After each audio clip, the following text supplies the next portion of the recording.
जगत सारा क्षणिक है और आत्मा एक नित्य है।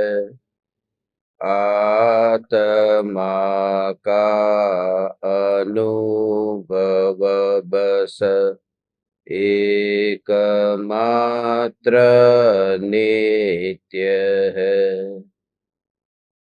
कहन राज को करन मन, करो महान यह कार्य। आप्त ज्ञान की प्राप्ति है, मंगलमय सुख सार। मंगलमय सुख सार।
चैतन्य स्वभावी भगवान आत्मा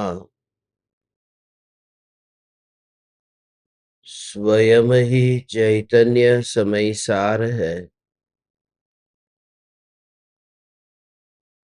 चैतन्य समय सार का प्रतिपादक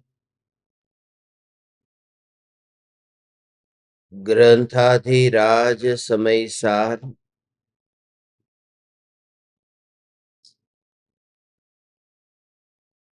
पुण्य और पाप में विभाजन करने से कोई लाभ नहीं है,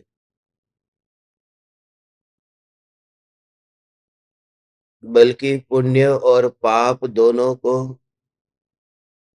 भेद रूप मानने से पुण्य में उपादेय बुद्धि रह जाती है और वह उपादेय बुद्धि अनंत संसार का कारण बनती है। इस प्रकार से पुण्य पाप का विस्तार से विवेचन किया है। नव तत्व संबंधी जो विपरीत मान्यता है, इसी का नाम मिथ्यात्व है। तत्वार्थ सूत्र में जो सूत्र है, तत्वार्थ श्रद्धानम सम्यक दर्शनम, तत्व की यथार्थ श्रद्धा सम्यक दर्शन है। वहां श्रद्धान का अर्थ सिर्फ श्रद्धा नहीं है, श्रद्धा का अर्थ यथार्थ श्रद्धा है। तत्वार्थ श्रद्धानम सम्यक दर्शनम, इसलिए क्योंकि श्रद्धा तो सभी जीव में होती है। श्रद्धा आत्मा का गुण है, इसलिए सभी आत्मा में श्रद्धा तो है। और जहां गुण होता है वहां गुण की पर्याय भी होती है, इसलिए श्रद्धा गुण का परिणमन भी सभी आत्मा में है। मगर वह श्रद्धा सम्यक रूप से परिणमित हो तो सम्यक दर्शन है। तो किन के संबंध में कि तत्व के संबंध में? वे तत्व 7 है या 9 है? पुण्य पाप को जोड़कर ये 9 तत्व जिनकी यथार्थ श्रद्धा के लिए इस ग्रंथ की रचना हुई है। पुण्य कर्म और पाप कर्म ये दोनों ही कर्म है, और मिथ्यात्व के उदय के काल में ये दोनों प्रकार के भाव निरंतर पलटते पलटते पलटते ही रहते हैं, और निगोदिया जीव को भी पुण्य के भाव उत्पन्न होते हैं। वहां पर भी तीव्र कषाय जो मिथ्यात्व के साथ में भी पाया जाता है, तो कभी कभी ऐसा शुभ भाव भी निगोदिया जीव को आता है। राग का भाव निगोदिया जीव को आता है, वह शुभ राग निगोदिया जीव को आता है।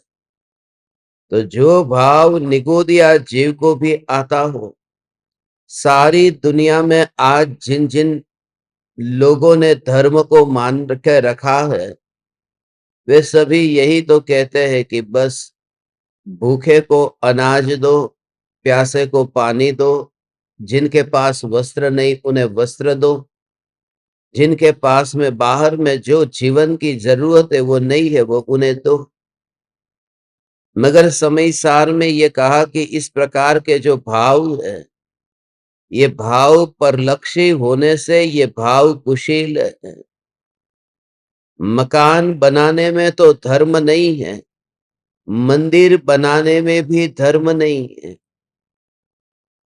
यदि पंचकल्याणक प्रतिष्ठा महोत्सव होता है, तो जानवरों की वहां पर किस प्रकार से पीड़ा पहुंचाई जाती है, जानवरों के साथ में कैसा बर्ताव किया जाता है, कि अब हम यहाँ किसी भी प्रकार के जानवर का उपयोग नहीं करेंगे। और हमने हमारे यहाँ पर प्रतिष्ठा महोत्सव में किसी भी जानवर का उपयोग नहीं किया, मगर गाड़ी का तो उपयोग किया न। ये जुलूस निकला तो रास्ते पर न जाने कितने कीड़े मकोड़े मरे होंगे, और ये गाड़ियां चली तो ये जो धुआं धुआं ये पूरा वातावरण हुआ, तो कोई भी जीव उससे मरा नहीं होगा। तो जिसमें हम अपने का बचाव करते हैं कि मैं पाप से बचा हूं, मगर कहीं ना कहीं पाप होता ही है। मेरे बोलने में पाप हो रहा है और तुम्हारे सुनने में भी पाप हो रहा है। ये पाप के काल में जो कभी कभी ये शुभ भाव ये पुण्य के भाव आत्मा में होते हैं, तो उस समय ये भ्रमित नहीं होना है कि मैंने धर्म किया। और वह इसलिए होता है क्योंकि भावों के साथ में अपनापन हो, तो ही यह हो सकता है। जो भावों पर बैठा हो वही पुण्य का कर्तृत्व करता है। जिन्हें यह पता है कि उन भावों को उत्पन्न मैंने नहीं किया, मगर अपनी त्रिकाल ध्रुव न्यायक सत्ता को जब सदा अचल सत्ता स्वरूप देखा हो, तो उन भावों के अंदर वहां विभाजन करने में रस नहीं रहता, उसकी डिटेल में जाने में रस नहीं रहता।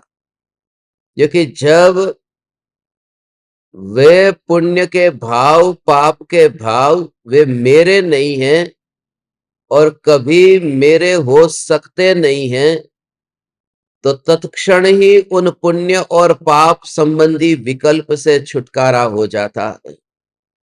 क्योंकि उन भावों के साथ मेरा संबंध नहीं हो सकता है। ये बात ऐसे ही है जैसे तुम्हें अपने बेटे या बेटी की किसी की शादी करानी है, बेटे की शादी करानी है, और एक लड़की जो मंदिर में से दर्शन करके बाहर निकली, बहुत ही धार्मिक परिवार से है, सुशील है, मगर जैसे ही तुमने उसे देखा कि तुम्हारे भीतर में भाव आया कि ये मेरे लड़के के लिए ये योग्य लड़की है, तो तुमने किसी से पूछा ये किन की लड़की है, बताया कि फलाने फलाने आदमी की ये लड़की है और बहुत सात्विक जीवन जीती है, धार्मिक जीवन जीती है, आध्यात्मिक जीवन जीती है। फिर तुमने कहा कि क्या इसके साथ मेरे बेटे की शादी हो सकती है? तो सामने वाले व्यक्ति ने कहा उसकी शादी पहले से ही कहीं हो चुकी है, बस खत्म। बोले देखा नहीं? बोले शादी हो चुकी माने शादी फिक्स हो गई है, अब हो ही गई समझो। अब तुम्हारा तुरंत ही यदि ऊंचे घराने से होगा, यदि विवेक वाला होगा, यदि थोड़ा भी जिसके जीवन में मानवता का संस्कार होगा, तो वो तात्कालिक वहां से विकल्प छूट जाएगा और उसकी डिटेल में नहीं जाएगा। इस प्रकार से कि अरे जहां पर उसकी शादी फिक्स हो गई है, लाओ उसने 2 करोड़ देने का कहा है तो मैं 5 करोड़ दूंगा, वहां से तुड़वा दूंगा, यहां करा दूंगा। ये अच्छे लोगों की निशानी नहीं है। जो बिल्कुल अध्यात्म के मार्ग पर है वो तात्कालिक कह देगा ठीक है। मैं आप परमात्माओं से ये कहता हूं, जैसे ही वो ज्ञान में जानने में आया कि उसका रिश्ता किसी और से हो गया और वो मेरी नहीं हो सकती, मेरी बहू नहीं बन सकती, माने अपनापन वो हो ही नहीं सकता। तो जैसे ही वो मेरी नहीं हो सकती है, ये श्रद्धा हो गई, तो उस संबंधी जो विकल्प होते थे कि फिर वो किसकी है, किसके साथ शादी हुई, कब हुई, सगाई हुई तो कब हुई, ये डिटेल में जाने का फिर विकल्प भी नहीं आता, तुरंत वहां। तो जैसे ये पुण्य के भाव है, शुभ भाव है, ये शुभ भाव ये है तो सुशील सुशील घराने के है, मगर जब समझ में आ जाता है कि वे भाव मेरे नहीं हो सकते, जब अनंत काल के लिए वे भाव मेरे नहीं हो सकते, तो फिर उन भावों के डिटेल में जाने का फिर विकल्प भी नहीं रहता। इसलिए ज्ञानी पुण्य के भावों के विशेषों में जाकर के अपने इस अनमोल मनुष्य जीवन को गवाते नहीं है।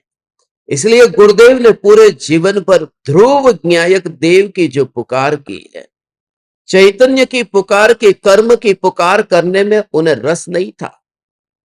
ये तो शास्त्र में प्रकरण आता था, पुण्य पाप ये पढ़ना पड़ता था। इसलिए गुरुदेव ने पुण्य में धर्म न कहा। इसलिए सोनगढ़ से जो मैगजीन निकला, वो मैगजीन का नाम जानबूझ करके ये पुण्य में धर्म की मान्यता होने की वजह से उसका अभाव बताने के लिए आत्म धर्म रखा।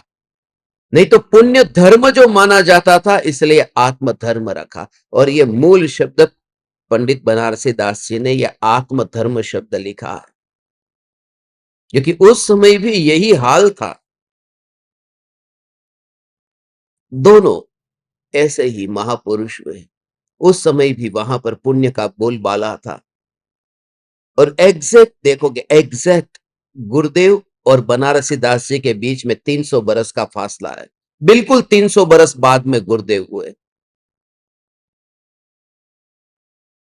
और वो श्रीमाल होता है ना, श्रीमाल, श्रीमाल वो वंश होता है। तो वो जैसे बनारसी दास जी श्रीमाल के थे, ऐसे ही गुरुदेव भी श्रीमाल थे। और खास के वो जैसे श्वेतांबर थे, गुरुदेव भी श्वेतांबर थे। और वो आत्म धर्म शब्द भी गुरुदेव ने वहां से लिया, आत्म धर्म। ये जो आत्म धर्म, पुण्य में धर्म नहीं है, वो पुण्य में धर्म नहीं है, उसकी डिटेल में जाकर के क्यों समय बर्बाद करना। मैं त्रिकाल ध्रुव न्यायक देव हूं, उनके विचारों में जाकर के उन विकल्पों में उलझना भी तो पुण्य है। जो अधर्म कहा है वो अधर्म, इसलिए ये अधर्म हो। वो तो बोलने की बात है, बाकी वो क्रिया जो है, उस क्रिया में पूरा पाप तो हुआ ही है। वो तो बोलने की बात है। मुनिराज सोते हैं, ये मुनिराज सोते हैं वह पुण्य है। मुनिराज सोते हैं वह पुण्य है। मुनिराज खाते हैं वह पुण्य है। मुनिराज खाए वह पुण्य, और अज्ञानी भूखा रहे तो भी उसका पुण्य पुण्य नहीं, अहंकार से गर्वित होकर। कभी ये विचार नहीं आता, खाने में तो रोटी खाना ये पुण्य कैसे हो गया। इसलिए मुनिराज को तो दो ही भाव होते हैं, शुभ भाव अशुभ भाव। तो जब भोजन करते तब शुद्ध तो है नहीं, और शुभ में वे जाते नहीं, तो वह शुभ भाव होगा। रात को नींद में सो रहे तो नींद में सोते समय भी उनका शुभ भाव, नींद के काल में भी ऐसे शुभ भाव। वो शुभ भाव कैसे? वो शुभ भाव, शुभ भाव, शुभ भाव, शुभ भाव, वो शुभ भाव मुनिराज को भी ऐसे शुभ भाव आते हैं। ओ ओ, वो जो रात को नींद के समय भी उनके भीतर में जो भाव है, वह भाव शुभ भाव है। उस समय भी देव गुरु धर्म के प्रति वहां राग का भाव, वहां पर भी विकल्प सपने में भी और नींद में भी सपना आता है ना, जैसे दर्शन आचार्य को सपना आया था, वो सपना भी शुभ भाव है। रात को नींद के काल में भी वो उस समय शुभ भाव है, और वो शुभ भाव में भी उनकी धर्म की मान्यता नहीं है। तो वो भाव ऐसे आते रहते, उनको लाया नहीं, क्योंकि जिनका अंतरंग इतना निर्मल हो गया, उनको इस प्रकार के भाव, पाप के भाव आते नहीं है। वो अंदर में ही, कुंड में ही गंदा पानी नहीं रहा, इसलिए वह पानी गंदा उछलता नहीं है। ऐसे भावलिंगी मुनिराज को जो पुण्य का भाव आत्मा में हुआ, वह शुभ भाव आत्मा में हुआ, और उस शुभ भाव में रुचि नहीं ली, तभी तो वह शुभ भाव से उपयोग हट करके फिर शुद्ध भाव में लीन हुए ने। ऐसे जो शुभ भाव आत्मा में उत्पन्न होते थे, उसमें से भी वहां से हट करके फिर वो आत्मा में अंतर मुहूर्त में लीन हो गए ने। वो अंतर मुहूर्त में आत्मा के ध्यान में लीन हुए। ओ ओ ओ वो शुभ भाव का हिसाब रखना बंद कर दिया, इतनी डिटेल में जाना बंद कर दिया। तो फिर ये नेमिचंद्र आचार्य ने ये कर्म के भेद प्रभेद और कितनी प्रकृतियों का स्वरूप बताया। ये कर्म कर्म के जो ये ग्रंथ लिखे, गोमटसार जीवकांड और गोमटसार कर्मकांड लिखा, जिसमें गुणस्थान, मार्गणास्थान और जीवस्थान आदि के भेद बताए, तीन लोक की लंबाई और चौड़ाई ये बता करके पूरा त्रिलोक सार लिखा। जीव की लब्धि कैसे होती है, किस प्रकार से जीव आत्मा को पाकर के मोक्ष तक पहुंचता है, ये लब्धि सार लिखा। किस तरह से जीव कर्म का क्षय करता है, ये क्षपणासार लिखा। तो ये सब कर्म के इतनी इतनी झंझट में जाने की जरूरत क्या थी?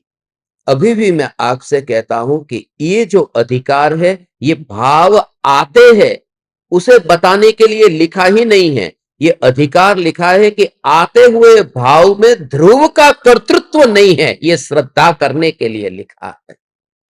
भाव तो आते हैं, मगर ध्रुव न्यायक देव का उसमें कर्तृत्व नहीं।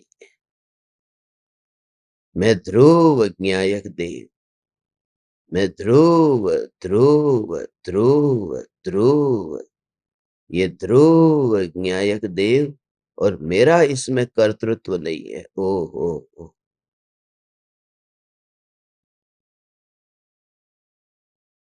अंतर में ऐसी अपनी त्रिकाल ध्रुव नित्य सत्ता, उस नित्य सत्ता में जब इतना एकाग्र होकर के उपयोग होता है,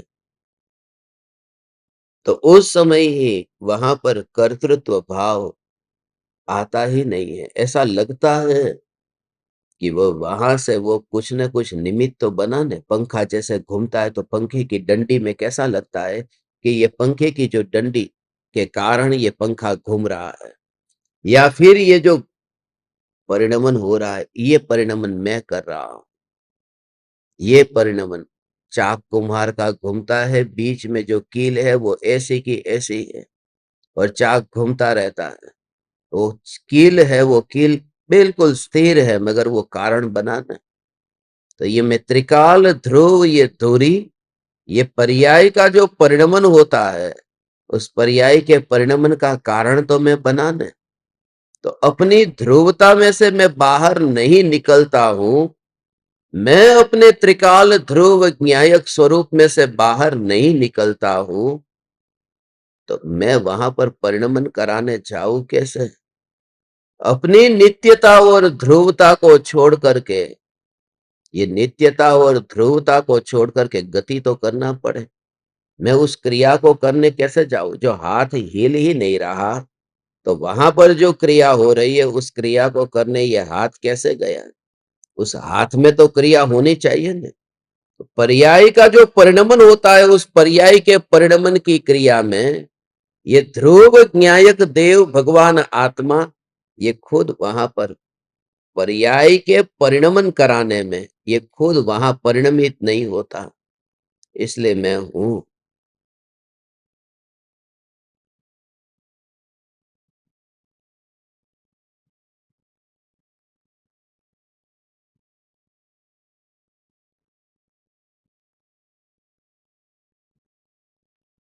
इन परिणामों में आत्मा का कर्तृत्व रंच मात्र भी नहीं है। पूरी तरह से ये परिणाम कब हुए, कैसे हुए, किस प्रकार से इन परिणामों का फल मिला, भगवान आत्मा का उसमें कर्तृत्व नहीं है। देखो, नकुल और सहदेव, ये 5 पांडव जब आत्मा का ध्यान कर रहे थे ना, तब तो मुनि थे, ध्यान में लीन थे। तो युधिष्ठिर, भीम और अर्जुन निर्विकल्प ध्यान में लीन है, शरीर पांचों का चल रहा है। और उस समय अब जब पांचों का शरीर चल रहा है ना, तो सहदेव और नकुल तो स्वर्ग में गए। तो वो स्वर्ग में गए, उनका आयुष्य का बंध हो गया था, उन्हें स्वर्ग में ही जाना था, उनका स्वर्ग निश्चित था, इसमें उनका कुछ भी कर्तृत्व नहीं है। एकावतारी थोड़ा पुरुषार्थ कम पड़ा ना, ये थोड़ा पुरुषार्थ कम पड़ा, ये कहते हैं ना कि अरे हमें तो जो हो रहा है उसका तो हमें कोई लेना देना नहीं है, हमसे ये बड़े भाई है उनका क्या होता होगा, ऐसा राग का भाव आ गया। ये जिस प्रकार से निरूपण करने वाले लोग हैं, उन्होंने अपने ही लेवल का निरूपण किया। ऐसा निरूपण वहां पर मुनिराज को इस प्रकार का भाव ही नहीं होता। ये तो हमारे मन की उपज है। वहां तो कोई भाई रहा ही नहीं है, हमारे दिमाग में 5 पांडव कहते ही ये भाई है। वास्तव में तो ऐसा आत्मा, बस खाली पास पास में मुनिराज में कोई भाई होता है? वहां तो भाई का विकल्प आए तो मुनि धर्म खंडित हो जाता है। ये भाई मेरा, ऐसे विकल्प में ये अशुभ भाव हो गया। जहां भाई मेरा ऐसा नहीं, ये मेरा भाई, ये विकल्प है। उस विकल्प में मैं ऐसा भाव आए तो मुनि धर्म खंडित हो जाए, नहीं सम्यक दर्शन छूट जाएगा। ये मेरा भाई है, ऐसे विकल्प में अपनापन हो जाए तो सम्यक दर्शन छूट जाता है। ये मेरा भाई रहा कैसे? उन विकल्पों की उत्पत्ति में, ये शरीर के परमाणुओं में, वहां पर आत्मा के साथ में ही ओ। इसलिए जो स्वर्ग में पहुंचाता है, वो भाव सर्वार्थ सिद्धि के स्वर्ग में पहुंच गए। ओहो, 33 सागरों पर बरस के लिए अब वहां पर धर्म की चर्चा होगी। यहाँ पर वो अग्नि की वजह से उपयोग आत्मा में स्थिर नहीं रहा। वो अग्नि की वजह से उपयोग स्थिर नहीं रहता, तो फिर बाकी के पांडवों का, ये 3 पांडवों का उपयोग कैसे स्थिर रह गया? उन्हें अग्नि कुछ नहीं करती। वो जो अपने पुरुषार्थ की कमजोरी की वजह से वो ऐसा भाव आता है, विकल्प आ गया। मगर उस विकल्प में भी उनको दुख नहीं है, इसलिए क्योंकि वह उदयगत परिणाम होने से, नहीं तो अगले भव में वो मोक्ष में कैसे जाएंगे? वो नियम से एकावतारी हुए, माने अगले भव में वे मोक्ष में जाएंगे। वो शुभ भाव जो आया, और वो भी भाव आ गया, विकल्प आया हो। ओ पाप का भाव नहीं है, वो विकल्प है। और वो विकल्प के साथ में ऐसे पाप के भाव से मर करके कोई सर्वार्थ सिद्धि में जाता है? वहां पर भी कोई ना कोई राग का विकल्प है, वो शुभ राग का विकल्प है। तो गुरुदेव ने कहीं पर भी ये नहीं कहा कि इस प्रकार के राग के भाव मत करो। मगर गुरुदेव ने पूरे जीवन पर यह कहा कि राग के भाव में ज्ञायक देव परिणमित नहीं होता है। ये जितने भी तुम शास्त्र को छपाते हो, तो ये शास्त्र छपवाए क्यों? समय सार को छपवाया क्यों? ये सब भाव है। वो नहीं होता तो क्या होता? गुरुदेव का रोज 3 बार प्रवचन होता था, 2 तो प्रवचन नियम से होते थे। ये मुख्य एक सुबह का प्रवचन गुरुदेव का, ये 45 साल तक गुरुदेव रहे, सुबह का प्रवचन, रात का प्रवचन और दिन में एक तत्व चर्चा।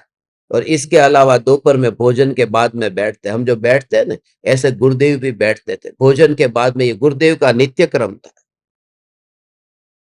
अब जब ये पता है कि ये सभी भाव, मगर उस समय वो नहीं आएगा तो और कौन सा भाव आएगा? तो वो उदय की योग्यता और जीव की दशा के अनुसार ऐसे भाव आते हैं, मगर वो भाव का रस लेना क्यों है? वो भाव भाव करता नहीं है, तो वो भाव का रस भी क्यों लेना है? वो भाव मेरे में आने वाला नहीं है, तो उस भाव का रस भी क्यों लेना है?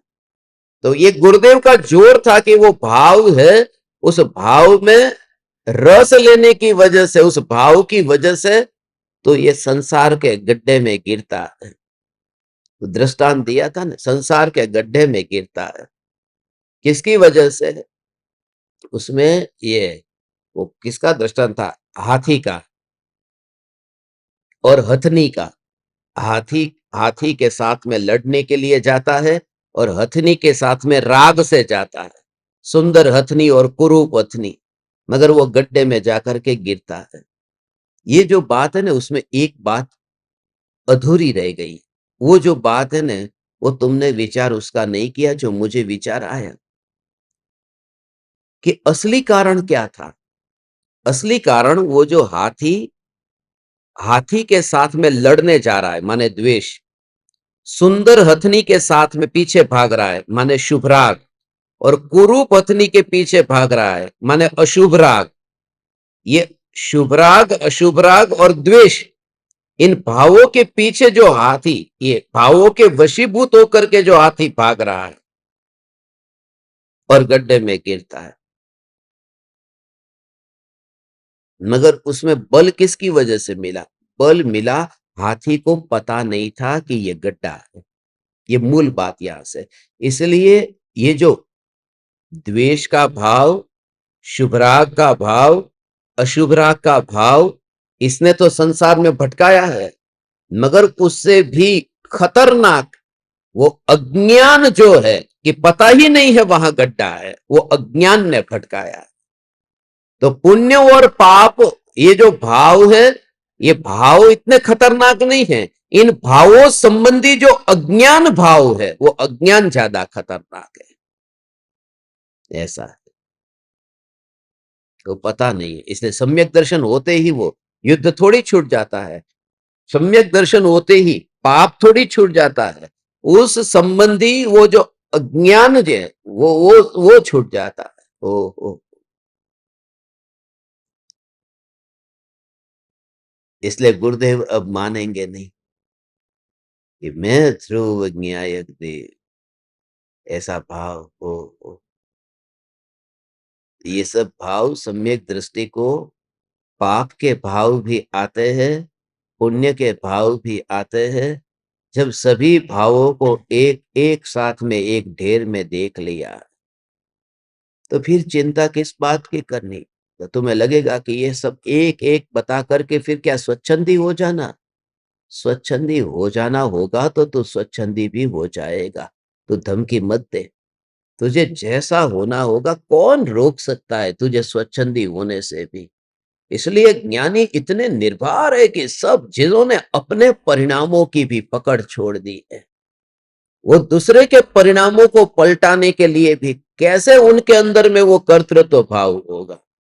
सम्यक दृष्टि को ये भाव नहीं है। ओ ये भाव सम्यक दृष्टि को नहीं कि वह ऐसा करे। ओ उनके परिणाम में परिवर्तन आ जाए, ऐसा कर्तृत्व का भाव अपने में नहीं। नहीं तो क्या होगा मालूम है?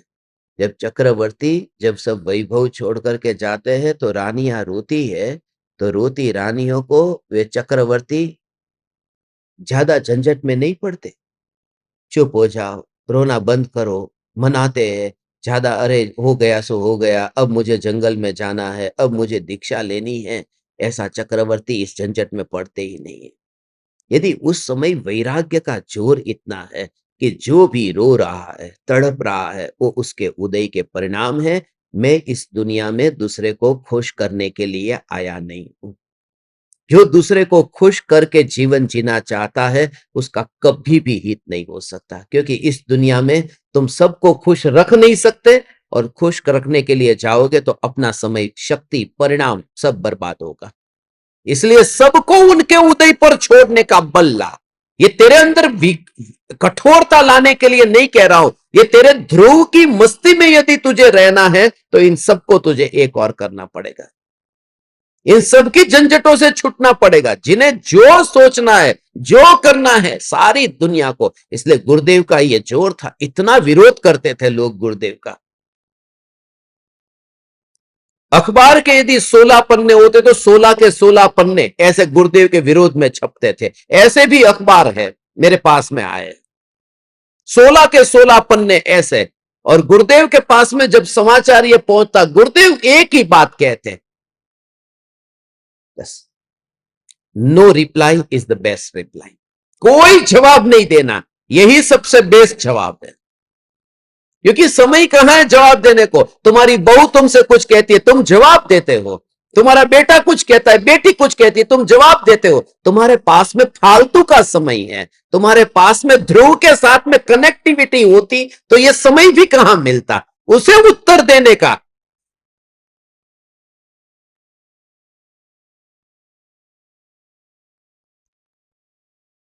कोई कोई ओहो, मेरे पास में समय ही नहीं है, इतना समय नहीं है। पूरे दिन पर ऐसा ही सत्संग, जब 3-3 घंटे सत्संग होता रहे तो भाव ही नहीं रहेगा। ऐसा कभी भी भाव ही नहीं रहेगा, और टाइम ही कहाँ रहता है। ऐसा 2001 में मैं मुंबई में गया, मेरा पहला मोबाइल फोन 2001 में आया। ये 2025 की साल हुई, 25 साल से मेरे पास में मोबाइल है, मगर 25 साल से मोबाइल में एक बार भी घंटी नहीं बजी है, रिंग नहीं आई।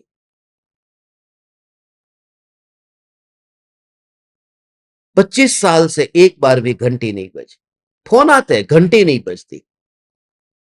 जिस दिन भी नया फोन आएगा साइलेंट मोड पे। उसका कारण था, एक तो 10-10 12 घंटे 16 घंटे ऐसे पढ़ाना था पूरे दिन पर। कभी भी किसी की घंटी बज जाए, भूल जाए, इसे नया फोन खरीदते ही पहले ही साइलेंट मोड पे डाल देता। पहला काम ये करता, किसी को उत्तर देना ही नहीं। जो काम की बात है उतनी ही बात करनी।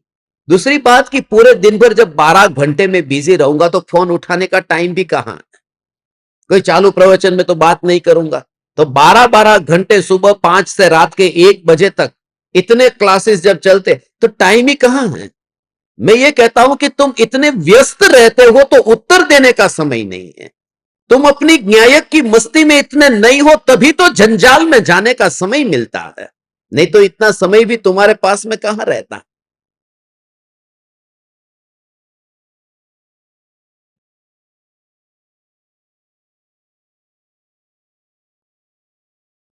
गुरुदेव किसी के प्रति इतने, बस जिन्हें जो करना है। मगर कहते थे प्रवचन में, लोग कहते कि अरे आप जो बात है बताते हैं ना कि पुण्य में धर्म नहीं है, पुण्य में धर्म नहीं है। वो तो अंदर अंदर की बात करते, पुण्य में धर्म नहीं है, तो लोगों को बहुत बुरा लगता है। आप ऐसा क्यों कहते हो, पुण्य में धर्म नहीं है। बोले गुरुदेव, अच्छा अच्छा, उनको बुरा लगता है, पुण्य में धर्म नहीं है ये हम बोलेंगे तो उनको बुरा लगता है। मगर पुण्य में धर्म है ये कहेंगे तो हमको बुरा लगता है, उसका क्या। ये भी तो सोचो ना, उनको बुरा लगता है तो हमको भी बुरा लगता है, उसका क्या। ये तुम्हारी मान्यता है पुण्य में धर्म है, हमारी मान्यता है पुण्य में धर्म नहीं है। मानने से कौन मना करता है, मानने के कारण। मानो तो, बात तो मानने की है, पुण्य करने नहीं करने की तो बात ही नहीं है। मगर पुण्य का पक्ष इतना जोरदार तुम्हारा कर्तृत्व का भाव लेकर के जो बैठा है, पुण्य का पक्ष इतना जोरदार लेकर के बैठा है, जब भी हो तब पुण्य की वकीलात वकालत वकालत करता रहता है। ये पुण्य नहीं करूंगा तो क्या होगा। शास्त्र में ज्ञानियों ने इतना पुण्य किया, गुरुदेव ने इतने मंदिर बनवाए, गुरुदेव ने इतने मंदिर बनवाए, मगर मंदिर में बैठ करके प्रवचन क्या दिया था? मंदिर बनवाने का कि मंदिर बनाने वाला तू नहीं है ऐसा ध्रुव, ये क्या दिया था? ये पुण्य पाप अधिकार की देखो, ये 148 और 149वीं ये गाथा, दो गाथा एक साथ में अपनी चल रही है।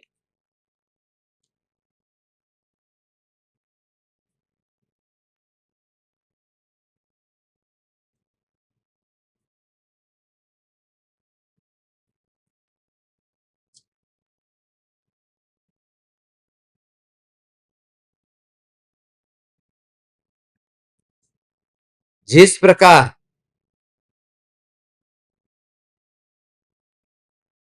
कोई पुरुष कुशील पुरुष को जानकर उसके साथ राग करना संसर्ग करना छोड़ देता है, उसी प्रकार स्वभाव में रत पुरुष कर्म प्रकृति के कुत्सित शील कुशील को जानकर संसर्ग करना छोड़ देते हैं। ये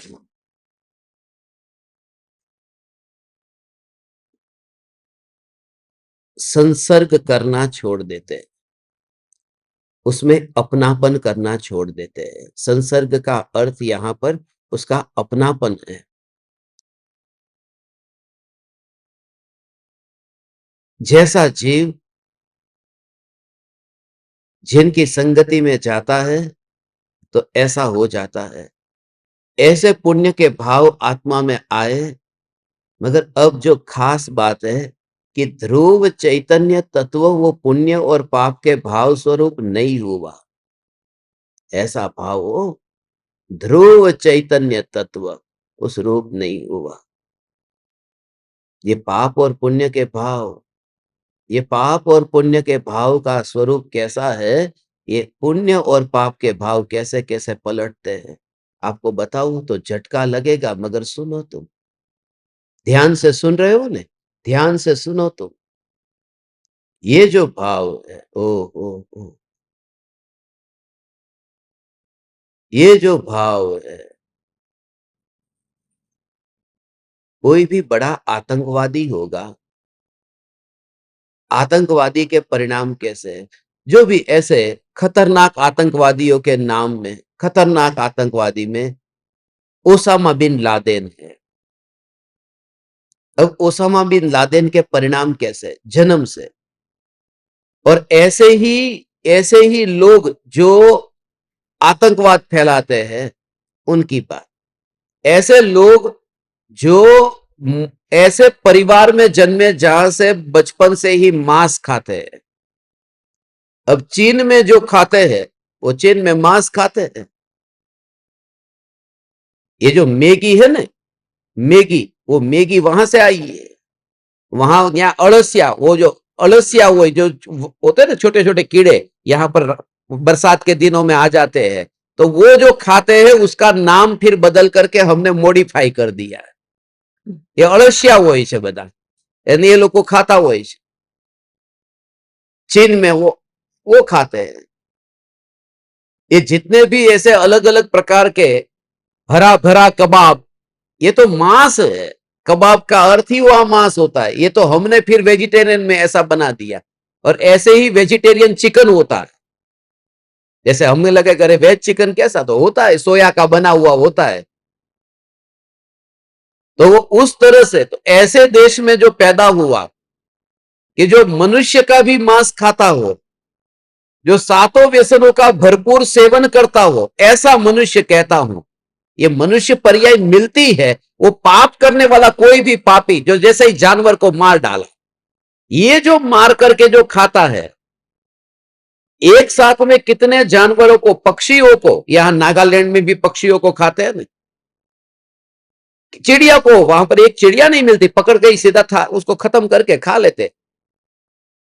तो ऐसे जो पाप करने वाले मनुष्य है, ये परम कृपालु देव ने ये कहा कि आज परम कृपालु देव बहुत याद आ रहे हैं, क्योंकि परम कृपालु देव का समाधि दिन है आज, तारीख के हिसाब से 9 अप्रैल का दिन है। 9 नवंबर को जन्म हुआ था और 9 अप्रैल के दिन देह परिवर्तन हुआ था। मैं हर बार देह परिवर्तन बोलता हूं, मौत नहीं बोलता हूं, और मोक्ष भी नहीं बोलता हूं कि वो मरे भी नहीं है और मोक्ष में भी नहीं गए, देह परिवर्तन हुआ। 9 अप्रैल का दिन है, दोपहर के 2 बजे। आज 2 बजे मैं यहां पर नहीं होऊंगा, राजकोट में होऊंगा आज दोपहर में 2 बजे। तो आज तक जो भी नहीं गए हैं ना राजकोट, कृपालु देव का समाधि स्थान जहां आज तक एक भी बार नहीं गए, उनको लेकर के जाने का विचार है मेरा। कौन कौन नहीं गया? एक बार भी, एक, आप नहीं गए, आप नहीं गए, एक बार भी नहीं गए। नहीं नहीं गए हैं तो फिर वो छोड़ दो, एक बार भी गए कि नहीं गए? राजकोट में कृपालु देव का समाधि स्थान दर्शन नहीं किया है ने, तो इनको लेकर के जाना है बस। जो जाकर के आ गए एक बार भी, उन्हें नहीं ले जाना है, क्योंकि उनको मौका मिले नहीं। और जो जाने वाले हैं उनके लिए फिर जो जाकर आ चुके हैं वो लोग खाना बनाएंगे, वो तैयारी करेंगे, उनकी सेवा करेंगे, क्योंकि आपको पहले से ही वो पुण्य बन चुका है। उस पुण्य का फल भोगो। पुण्य का फल ऐसा होता है, ऐसा ही होता है। पुण्य काम धंधे लगाता है।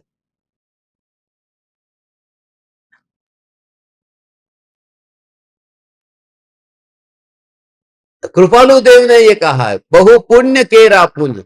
तो महापुण्य के उदय से ये सहज योग भी आज बन गया कि कृपालु देव के समाधि दिन के समय पर ही समाधि पर जाकर हम दर्शन करेंगे। तो महापुण्य के उदय से कौन सा भाव मिलता है? मनुष्य का भाव। तो मनुष्य बनने के लिए उस जीव ने पुण्य बांधा ने। जो चाइना में बैठ करके वो जो मांस खा रहा है, उसने पूर्व भाव में पुण्य बांधा था। और कितने भाव पहले पुण्य बांधा था? आयुष्य का बंध एक भाव का ही होता है, एक भाव पहले। माने जो अभी हम मनुष्य है, वो कौन से कर्म के फल में? कि ये पिछले कर्म के फल में। ये सब कर्म का ऐसा है। ये देखो, ये यहां पर ये है पीछे के पीछे का भाव, ये पिछला भाव, और ये वर्तमान का भाव, ये सेंटर में लेने के लिए वर्तमान, ये तीसरी उंगली, ये वर्तमान का भाव है। तो तीर्थंकर प्रकृति बनती है तो या तो तीसरे भाव में बनती है या फिर उस भाव में बनती है जिस भाव में तीर्थंकर होते हैं, मगर मोस्टली ये तीसरे भाव में तीर्थंकर प्रकृति बनती है। और आयुष्य का जो बंध होता है वो पिछले के पिछले भाव में होता है। ये एक यहां पर समझ में आया, ये आयुष्य का बंध। तो इससे यह समझना कि नरक में नारकी की वेदना कितनी होती है, पीड़ा कितनी होती है। तो वहां पर भी पाप के भाव आते हैं, पाप के भाव हो। राजा श्रेणी को पाप के भाव नरक में आते हैं, क्योंकि निर्विकल्प ध्यान जो है वो तो 6 महीने में एक आध बार होगा, कोई रोज तो ऐसा होगा नहीं। नहीं तो 5वां गुण स्थान आ जाएगा हर 15 दिन के अंदर होने लगे तो हर 15 दिन के भीतर तो ऐसा अनुभव होता नहीं है नरक में, क्योंकि वहां 5वां गुण स्थान होता नहीं। तो अनुभव तो हर 15 दिन में एक बार नहीं होगा। तो शुद्ध भाव तो आया नहीं 15 दिन तक। तो अब बाकी कौन सा भाव? कि शुभ भाव। तो शुभ भाव तो अंतर्मुहूर्त में बदलेगा ना, तो अशुभ भाव भी श्रेणिक राजा को आएगा। तो पाप का भाव भी वहां पर नरक में आएगा। समझ में आ रहा है? अब जो असली बात है कि वो पाप का भाव, पुण्य का भाव, पाप का भाव, पुण्य का भाव आता है। 7वें नरक के नारकी को पुण्य का भाव आता है, ये शुभ भाव, वो 7वें नरक। और नहीं आता तो क्या होता मालूम है? सैनिक राजा मनुष्य बनते कैसे? वो शुभ भाव से ही तो मनुष्य आयु का बंध होता है, तभी तो अगले भाव में मनुष्य बनेंगे ना। पाप के भाव से कोई मनुष्य बनता है? तो बहु पुण्य केरा पुंज थी, शुभ देह मानव न मुड़े। तो पूर्व में जो पुण्य किया था, पूर्व माने इस भव में अभी है, तो पूर्व में जो पुण्य किया था उससे मनुष्य भव मिला। उससे पहले क्या किया था उससे कुछ नहीं है, मगर इस भव में क्या किया था।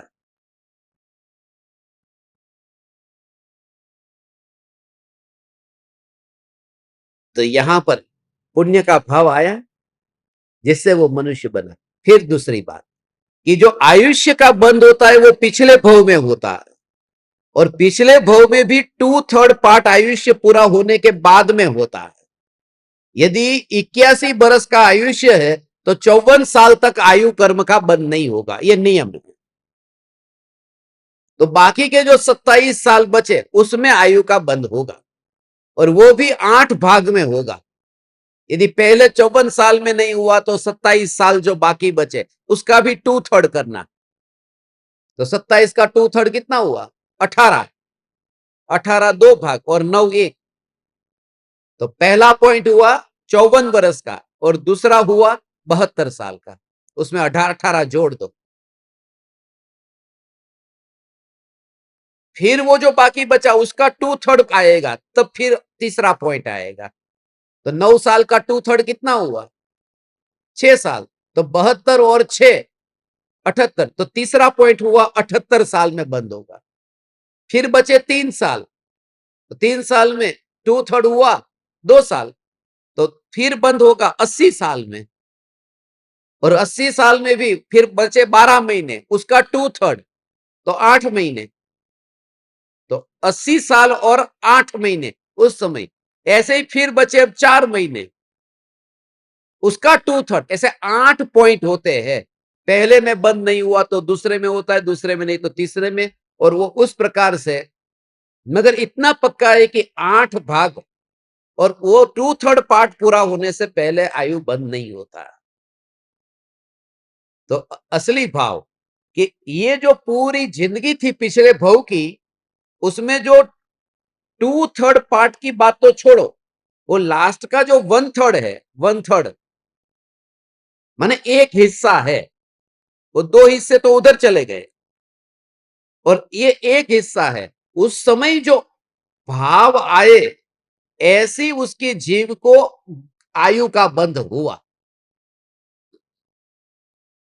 तो वहां मरा, उस समय वो कितने शांत भाव से मरा होगा, पुण्य के भाव से मरा होगा, तब जाकर के तो इस भव में मनुष्य बना। माने उस समय का कैसा पुण्य का भाव था, और यहां सीधा ही वो चिड़िया को खाने लगा। ये परिणाम कैसे बदल गए देखो। पिछले भव में था वो तो ऐसा भाव था कि जिससे मनुष्य बने, मगर इस भव में ऐसा भाव है कि कहां जाकर के गिरेगा, ये परिणामों का पलटना बताना था। पिछले भव में इतना पुण्य बांधा तभी तो मनुष्य भव मिला। इस भव में लादेन बन गया, तो वो कैसे भाव आ गए उसको कि कहां जाके गया। ऐसे परिणाम कैसे बदल जाते हैं। ये तो प्रख्यात लोगों के नाम ले रहा हूं, बाकी तो कितने कितने प्रकार के पाप इस दुनिया में होते हैं।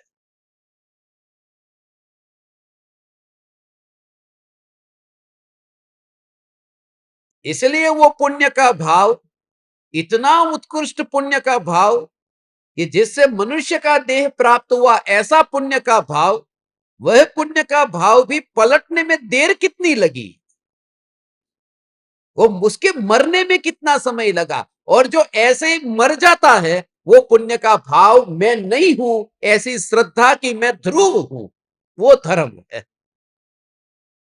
ये भावों का ऐसा पलटता रूप है।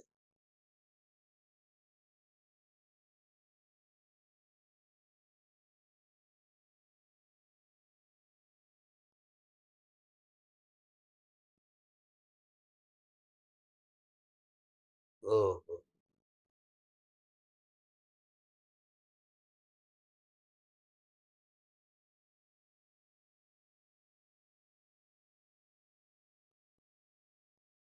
ये महापुण्य का उदय, वो पुण्य का उदय जो शुभ भाव भाया था, उससे ये देह मिला।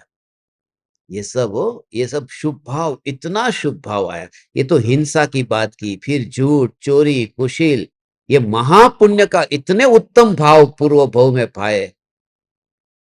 मगर वो पिछले भव का जो भाव था, ये इस भव में यदि वो मनुष्य है, तो पिछले भव का जो भाव है, वो भाव में जैसा भाव पाया, ऐसे उसको वो ओ, और वो भाव किसको आ गए मालूम है? आज मानो एक जीव है यहां पर, ऐसा हो कोई करोड़पति के घर में जन्म लिया होगा। अब समझना हो, आपको बताता हूं, झटका लगेगा। करोड़पति के घर में, ऐसे समझो बिल गेट्स के घर में जन्म लिया, अंबानी अदानी के घर में जन्म लिया, ऐसे कोई धनपति के घर में जन्म ले लिया। उस जीव ने पूर्व भव में कितनी पूजा, भक्ति, व्रत, तप कितना किया होगा, पुण्य तो बांधा होगा ना, वरना ऐसी जगह कैसे आया? उसने कैसा पुण्य किया होगा?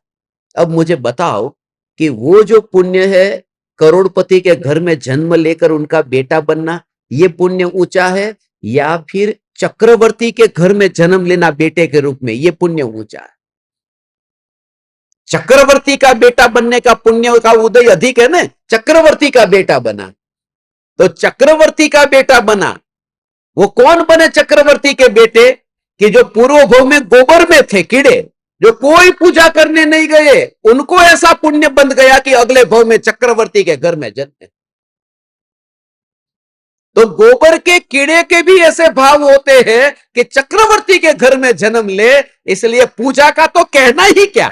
ओ, ओ, ओ, ओ।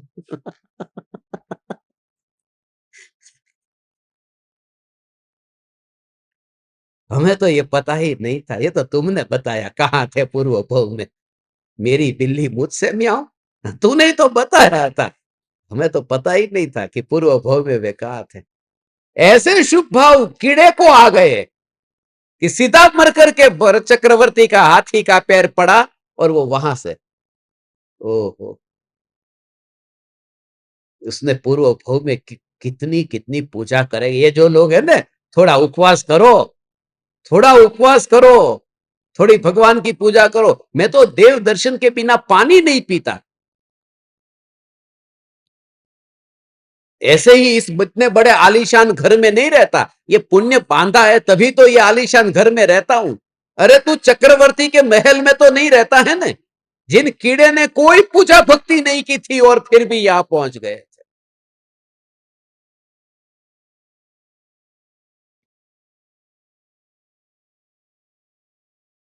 ये पुण्य के उदय ऐसे ओहो,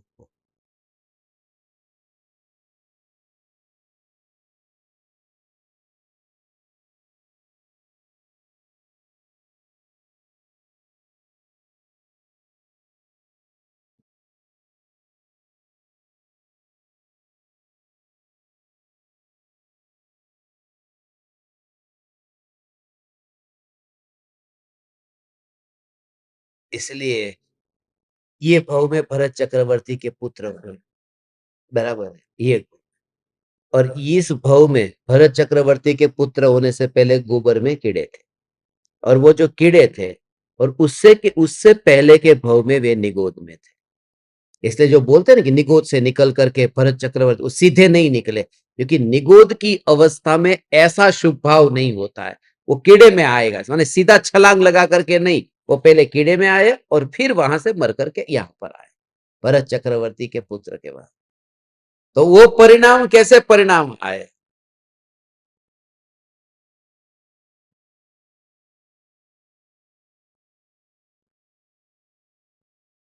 ये विचार करने से, ये पुण्य, इतना पुण्य बांधा, इतना पुण्य बांधा। ये पुण्य हमने पूर्व भव में इतना पुण्य किया होगा, तब जाकर के वितरागी भगवान के दर्शन करने को मिले हैं।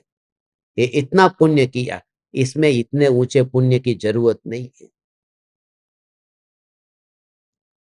स्वरूप की, चैतन्य की जो बात है ने, उसमें चैतन्य की चर्चा देव दर्शन करने से ऊंचा पुण्य चैतन्य तत्व की चर्चा से बनता है, और देव दर्शन करने से ऊंचा पुण्य, बहुत ऊंचा पुण्य चैतन्य की चर्चा से बनता है। उसका भी प्रमाण दूं तो चौंक जाओगे। देखो कि नेमिनाथ भगवान साक्षात यहां पर थे, 5 पांडव भी यहां पर थे, तो सहदेव और नकुल को तो भगवान के दर्शन हो रहे कि नहीं? तो सहदेव और नकुल, नेमिनाथ भगवान के साक्षात दर्शन, और कैसा उदय आ गया कि अभी तो भगवान के दर्शन हो रहे हैं और अचानक ऐसा उदय आ गया कि अब दर्शन नहीं होंगे, क्योंकि वो सर्वार सिद्धि के देव बने जो नीचे आते ही नहीं, वो यहां पर नहीं आएंगे सर्वार सिद्धि के देव। तो उनको तीर्थंकर परमात्मा के दर्शन करने आने का तो प्रॉब्लम बने, वो सब बंद हो गया, वो अवस्था उनकी बंद हो गई। अब वो वहां पर क्या करेंगे? 33 सागर वर्ष तक तत्व की चर्चा करेंगे। तो तत्व की चर्चा करना वो इनसे उत्कृष्ट है। यहां पर ऐसे जीव है ना, ऐसे जीव है जो व्यक्ति झंझट लड़ाई झगड़ा करता है वह भी भगवान का दर्शन करने पहुंच जाता है। भगवान का दर्शन करने केवली आगल रही गयो कोरो, तो कब गया होगा ना ऐसा पापी जीव भी वहां पहुंच गया ना। मगर सर्वार सिद्धि में तो पापी ऐसा माने सम्यक दृष्टि ही जाते हैं ना, मिथ्या दृष्टि तो जाते नहीं है। तो वो सम्यक दर्शन के लिए उन्होंने जो पुण्य बांधा था, वो पुण्य कितना उत्कृष्ट होगा कि जहां सर्वार सिद्धि के देव के रूप में जन्म हो। एक ओर से वो समोसरण छूट गया है और अगले समय तत्व की चर्चा वहां चल रही है। तो समोसरण का दर्शन तो हर किसी को मिल जाता है, मगर ये तत्व की चर्चा हर किसी को ये मौका नहीं मिलता। वो वहां सर्वार सिद्धि के देव को मिला है।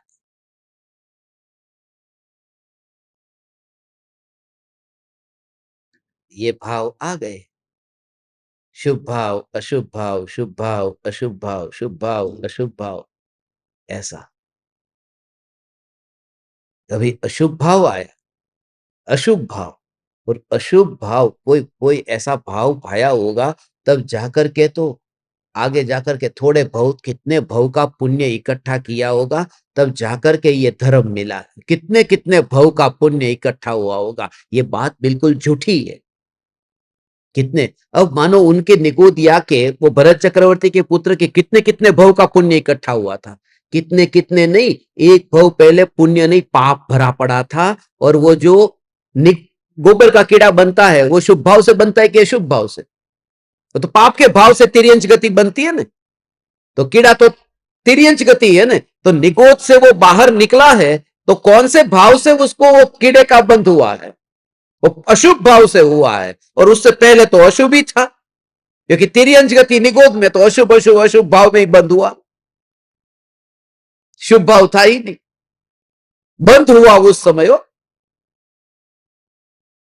तो अशुभ भाव वाला वो कीड़े में गया और वहां शुभ भाव आया, तो भरत चक्रवर्ती का पुत्र के रूप में जन्म लिया और इतनी संपत्ति मिल गई, जहां पर कम से कम भले वो 6 खंड के अधिपति चक्रवर्ती थे, मगर रहते तो महल में थे ना। उनके लिए अलग तो नहीं किया था ना कि चक्रवर्ती मैं हूं तो ये महल में रहूंगा। वो रानियां रहती तो महल में ही थी ना। तो वो भी तो पुण्य का उदय है। नौकर भी आपके घर में रहता है तो वो पुण्य का उदय उसका है, तुम्हारा नहीं है कि तुमने उसको घर में रखा है। ऐसा उसका पुण्य का उदय है। और ज्यादातर तो उनका ऐसा कि आपने घर में टीवी लाके रख दिया है, आपने जितनी बार टीवी नहीं देखा होगा नौकर ने उतनी बार देखा होगा। दोपहर के टाइम पे बैठ जाते टीवी देखते रहते, आप दुकान पर बैठ करके बस बिजनेस करते हैं और वो टीवी देखते रहते हैं। तो वो टीवी तो उनके लिए आपने खरीदा है, और जो दुकान पर कमाई कर रहे हैं वो उनके लिए कमाई कर रहे हैं। वो कमाई भी उसके लिए कर रहे हैं कि वो टीवी घर पे अब छोटा है बड़ा लेके रख दो। वो बहाना फिर है कि दूसरों के सामने पता चले मेरे घर में बड़ा टीवी, मगर उसका पुण्य का उदय नौकर का आने वाला है। ये सब पुण्य पाप के खेल है, ये खेल ऐसे है, उसके लिए कुछ नहीं। ये कोई भव भव का पुण्य का उदय नहीं है कि हम यहां पर है, नियम नहीं है। तो फिर ये क्यों कहते हैं कि भाई ये तूने पूर्व भव में सुना था, इस वजह से इस भव में अच्छा लगता है। ये सच बताऊं तो तुम्हें खुश करने के लिए कहते हैं। सच कह देता हूँ, सच कह देता।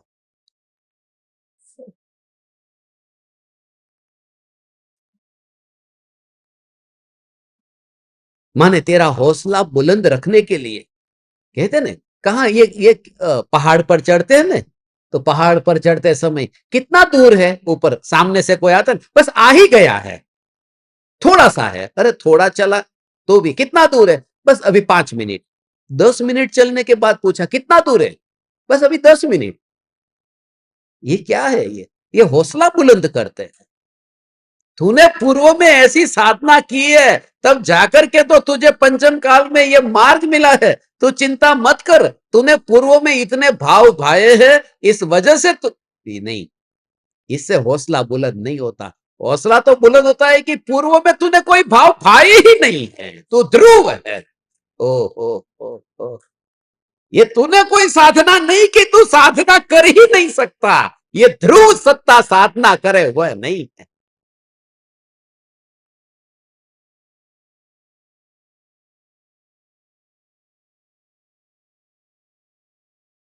समझ में आ रहा है ये? ओहो, समय हो गया, ये समय हो गया। ये सब लोग क्या कर रहे हैं, ये सुन रहे हैं कि नहीं सुन रहे?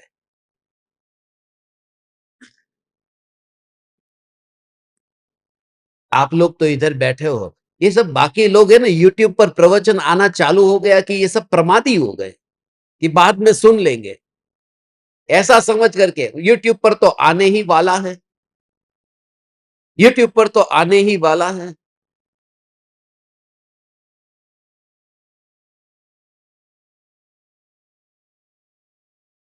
अभी मुझे भाव आ रहा है, यूट्यूब पर प्रवचन जब तक पूरा समय सार नहीं होगा तब तक नहीं भेजूंगा, बिल्कुल नहीं भेजूंगा, एक भी प्रवचन नहीं भेजूंगा।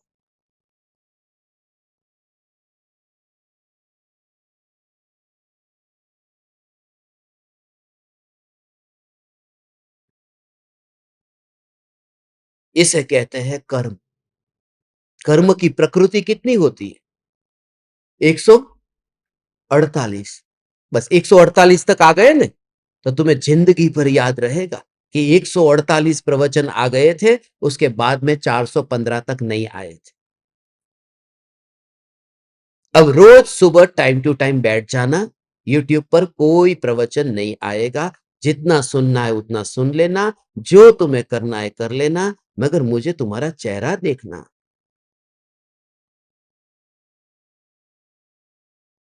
तुम सामने बैठो, तुम नियमित होके बैठो, तुम प्रमादी मत बनो।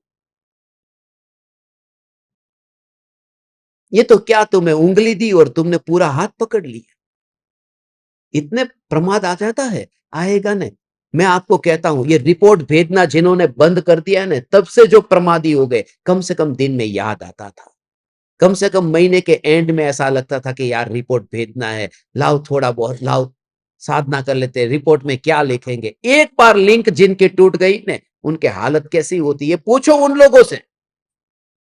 ये उन लोगों से पूछो जिनका एक बार नित्य क्रम बिल्कुल जो चल रहा था और टूट गया। ये ऐसा होता है, धीरे धीरे धीरे धीरे धीरे धीरे धीरे धीरे। और मैं तुम्हें किसी भी हालत में वो प्रमादी नहीं बनाऊंगा, इसलिए 148 प्रवचनों पर यहां विराम कर देता हूं। तुम रोज आओ, रोज सुनो, समय पर आओ, समय पर सुनो, एकाग्रता से, ध्यान से। लिखना हो तो लिखो, नोट्स बनाओ, तुम्हें जो करना है सो करो। यदि तुम्हारी रुचि होगी तो तुम आ जाओगे, तुम टाइम टू टाइम बैठ जाओगे, सुनोगे, तुम्हें जो करना है। नहीं तो प्रमाद बहुत बढ़ता है, कोई ना कोई कमांडर चाहिए उसके लिए।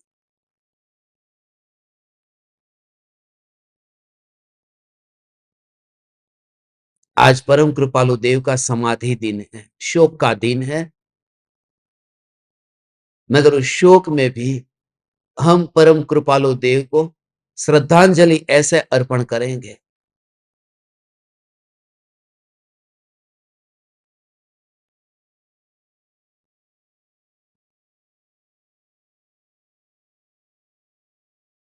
ओहो! पुण्य के उदय से ऐसे-ऐसे भाव भाए, 33 बरस और 5 महीने में देह छूट गया। कृपालु देव का देह 33 बरस और 5 महीने में छूट गया। और बड़े-बड़े आतंकवादी 80-80 साल तक पहुंच जाते हैं, तो वो भी तो पूर्व में कोई शुभ भाव ज्यादा ऐसे आए होंगे, कोई कर्म कैसे बंधे कि ये 33 साल में चले गए, क्योंकि ये तो शुभ आयु है और शुभ आयु में तो शुभ भाव इतना उत्कृष्ट होगा, इतना ज्यादा होगा, तब जाकर के तो मनुष्य का बल पड़ता है। वो जो कर्म परम कृपालु देव का 33 बरस में ही देह छूट गया। और वो पूर्व भव में कौन सा भाव था कि मनुष्य तो बने, और अल्प आयु ही क्यों बंधा था, उसका राज मैं आज दीपक कनेक्शंस ध्यान प्रयोग में बताऊंगा। आज परम कृपालु देव का समाधि दिन है ना, वो अल्प आयु में कृपालु देव क्यों चले गए और उस भाव का फल क्या मिला, कौन से भाव का फल ये मिला और उन्होंने उनका किस तरह से उपयोग किया। थोड़ी रहस्यमयी चर्चा है, करेंगे। आप समस्त ज्ञान दीपकों को, धर्म शिष्यों को ये निवेदन है, सुबह 7:30 बजे तक आप सब लोग जूम चालू करके बैठ जाओ, सामने कैमरा खोल के बैठ जाओ और नियमित रूप से सत्संग करो। आपका ही हित है, मेरा कुछ भी लाभ आपसे होने वाला नहीं है। चैतन्य समय सार, चैतन्य समय सार, चैतन्य समय सार।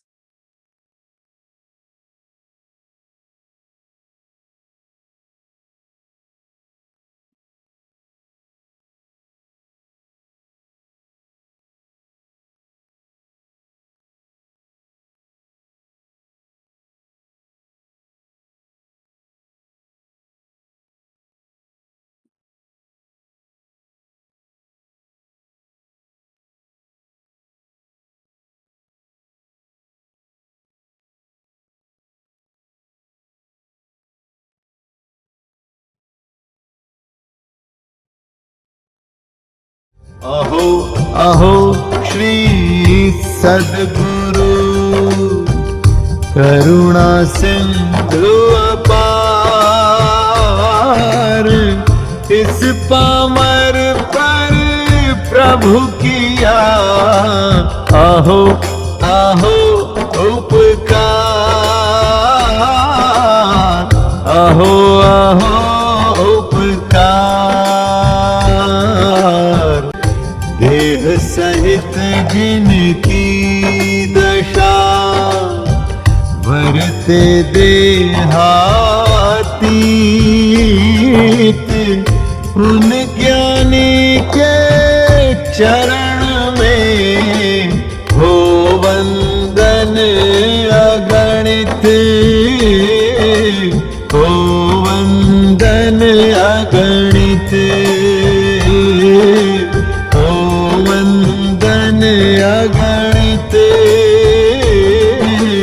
हो वंदन अगणित।